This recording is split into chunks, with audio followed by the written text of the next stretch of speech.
And then again it stopped, and there was nothing, and Will saw with a shock, like sudden cold, that he was staring not at the pattern of mere shadows on snow, but at the lines and curves of his sister Mary's face.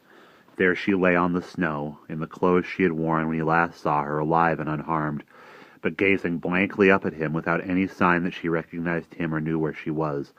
Indeed, Will thought unhappily he did not know where she was either, for although he was being shown the appearance of her, it was most unlikely that she was really there lying on the snow.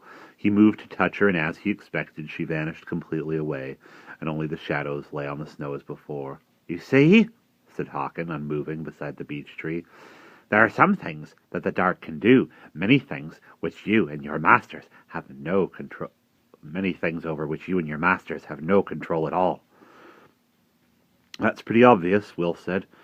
"Otherwise there wouldn't be such a thing as the dark, would there?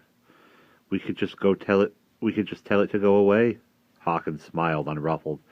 He said softly, "But it will never go away. Once it comes, it breaks all resistance into nothing. And the dark will always come, my young friend, and always win. As you see, we have your sister. Now will you give me the signs?" "Give them to you?" said Will with scorn. "To a worm who crawled to the other side? Never!" He saw the fists clench briefly at the cuffs of the green velvet jacket, but this was an old Hawkins, not to be drawn. He had himself under control now that he was no longer the wandering walker, but part of the dark. There was only a small catch of fury in the voice. "You would do well to deal with the messenger of the dark, boy. If you will not, you may call up more than you will wish to see." The sky flickered and rumbled, bringing a brief, bright light to the dark, roaring water all round. The great tree peaking the tiny island, the bowed green jacketed figure beside its trunk, Will said, "You are a creature of the dark. You choose betrayal. You are nothing. I will not deal with you." Hawkins' face twisted as he stared venomously at him. Then he looked toward the empty dark common and called, "Master!" And then again, an angry shriek this time, "Master!" Will stood, tranquil, waiting. On the edge of the island he saw the white mare of the light, almost invisible against the snow, raise his head and sniff the air, snorting softly. She looked once toward Will, as if in communication, then wheeled round in the direction from which they had come and galloped away. And within seconds something came. There was no sound. Still. But the rushing river and the grumbling, looming storm. The thing that came was utterly silent. It was a huge column of black mist, like a tornado, whirling at enormous speed, upright between the land and sky. At either end it seemed broad and solid, but the center wavered, grew slender, and then thicker again. It wove to and fro as it came, in a kind of macabre dance. It was a hole in the world, this whirling black spectre, a piece of the eternal emptiness of the dark made visible. As it came closer and closer to the island, bending and weaving, Will could not help backing away. Every part of him shouted silently in alarm. The black pillar swayed before him, covering the whole island. Its whirling, silent mist did not change, but parted, and standing within it was the Black Rider. He stood, with the mist wreathing round his hands and his head, and smiled at Will, a cold, mirthless smile, and the heavy bars of eyebrows furrowed ominous above. He was all in black again, but the clothes were unexpectedly modern. He wore a heavy black donkey jacket and rough dark denim trousers. Without a flicker in the chill smile, he moved aside a little, and out of the snaking black mist of the column came his horse, the great black beast with fiery eyes, and on its back sat Mary. "Hello, Will," Mary said cheerfully. Will looked at her. "Hello?" "I suppose you were looking for me," Mary said. "I hope nobody got worried. I only went for a little ride, just for a minute or two. I mean, when I went looking for Max, and then I met Mr. Middleton, and found Dad had sent him to look for me. Well, obviously it was all right. I had a lovely ride. It's a super horse, and such a lovely day now." The thunder rumbled behind the massing gray-black cloud. Will shifted unhappily. The rider, watching him, said loudly, "Here's some sugar for the horse, Mary. I think he deserves it, don't you?" And he held out his hand empty. "Oh, thank you," Mary said eagerly. She leaned forward over the horse's neck and took the imaginary sugar from the rider's hand. Then she reached down beside the stallion's mouth and the animal licked briefly at her palm. Mary beamed. "There," she said, "is that good?" The Black Rider still gazed at Will, his smile widening a little.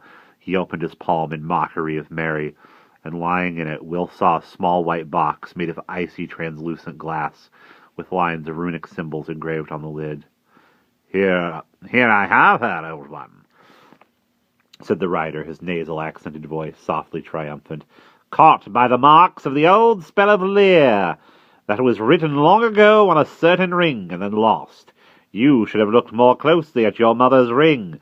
You and that simple craftsman, your father, and Lion, your careless master. Careless! Under the spell, I have your sister bound by totem magic, and yourself bound too, powerless to rescue her. See?"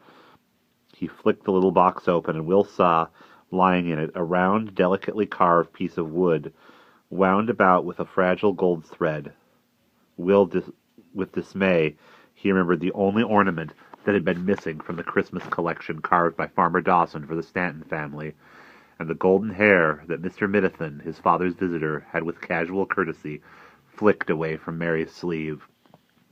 "A birth sign and a hair of the head are excellent totems," the rider said. "In the old days, when we were all less sophisticated, you could, of course, work the magic even through the ground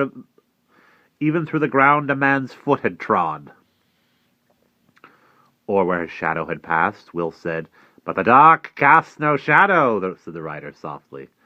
"And an old one has no birth sign," said Will. He saw uncertainty flick over the inert white face. The rider shut the white box and slipped it into his pocket. "Nonsense," he said curtly. Will looked at him thoughtfully. He said, "The Masters of the Light do nothing without reason, Rider, even though the reason may not be known for years and years.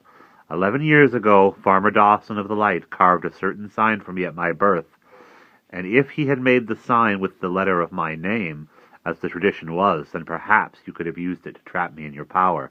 But he made it in the sign of the light, a circle cut by a cross, and as you well know, the dark can use nothing of that shape for its own purpose. It is forbidden." He looked up at the rider. He said, "I think you are trying to bluff me again, Mr. Middleton. Mr. Middleton, Black Rider of the Black Horse." The rider scowled. You are powerless," he said, "for I have your sister, and you cannot save her except by giving me the signs." Malignance glittered again in his eyes. "Your great and noble book may have told you that I cannot harm those who are the same blood as an old one, but look at her. She will do anything that I suggest she should do, even jump into this swollen Thames. There are parts of the craft that you people neglect, you know. It is so simple to persuade folk into situations where they bring accidents upon themselves. Like your mother, for instance. So clumsy." He smiled again at Will. Will stared back, hating him. Then he looked at Mary's happy, sleep-waking face, and ached that she should be in such a place. He thought, and all because she's my sister. All because of me. But a silent voice said in his mind, "Not because of you. Because of the light. Because of all that must always happen. To keep the dark from rising." And with a surge of joy, Will knew that he was no longer alone. That because the rider was abroad, Merriman was nearby again too, free to give help if need be. The rider put out his hand. "This is the time for your bargain, Will Stanton. Give me the signs." Will took the deepest breath of his life, then let it out slowly. He said,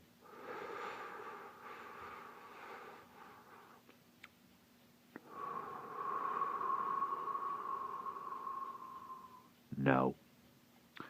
Astonishment was emotion that the Black Rider had forgotten long ago. The piercing blue eyes stared at Will in total disbelief. "But you know what I shall do?"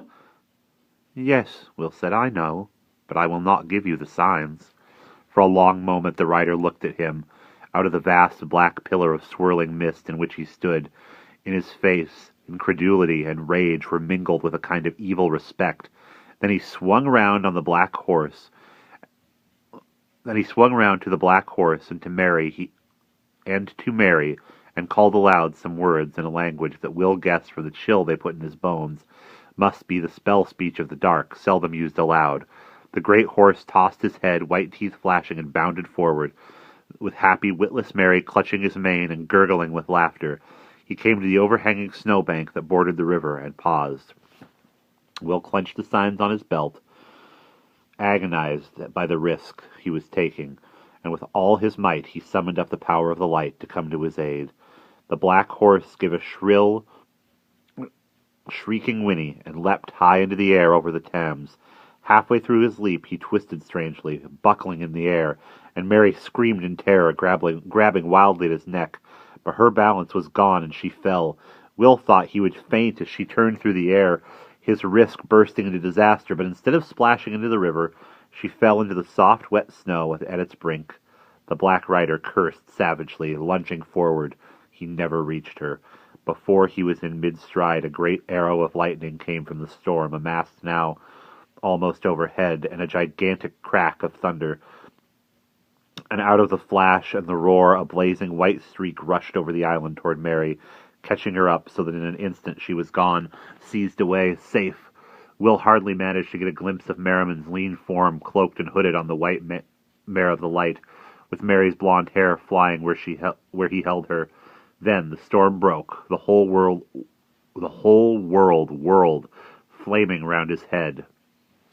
The earth rocked. He saw for an instant Windsor Castle outlined black against a white sky. Lightning seared his eyes. Thunder beat at his head. Then, through the singing in his dazed ears, he heard a strange creaking and crackling close by. He swung round. Behind him, the great beech tree was cleft down the middle, blazing with great flames, and he realized with amazement that the eager current of the island's 4 streams was growing less and less, dwindling down to nothing. He looked up fearfully for the black column of the dark, but it was nowhere to be seen in the raging storm, and the strangeness of all else that was happening drove the thought out of Will's head. For it was not only the tree that had been split and broken. The island itself was changing, breaking open, sinking toward the river. Will stared speechless, standing now on the edge of a snow-mounded land left by the vanished streams, while around him snow and land slid and crumpled into the roaring Thames. Above him he saw the strangest thing of all. Something was emerging out of the island. As the land and the snow fell away, there came first, from what had been the taller end of the island, the roughly shaped head of a stag, antlers held high. It was golden, glinting, even in the dim light. More came into sight. Will could see the whole stag now, a beautiful golden image prancing. Then came a curious curved pedestal on which it stood, as if to leap away. Then, behind this, a long, long horizontal shape, as long as the island, rising again at the other end on another high gold glinting point, tipped this time by a kind of scroll. And suddenly Will realized that he was looking at a ship. The pedestal was its high curving prow, and the stag its figurehead.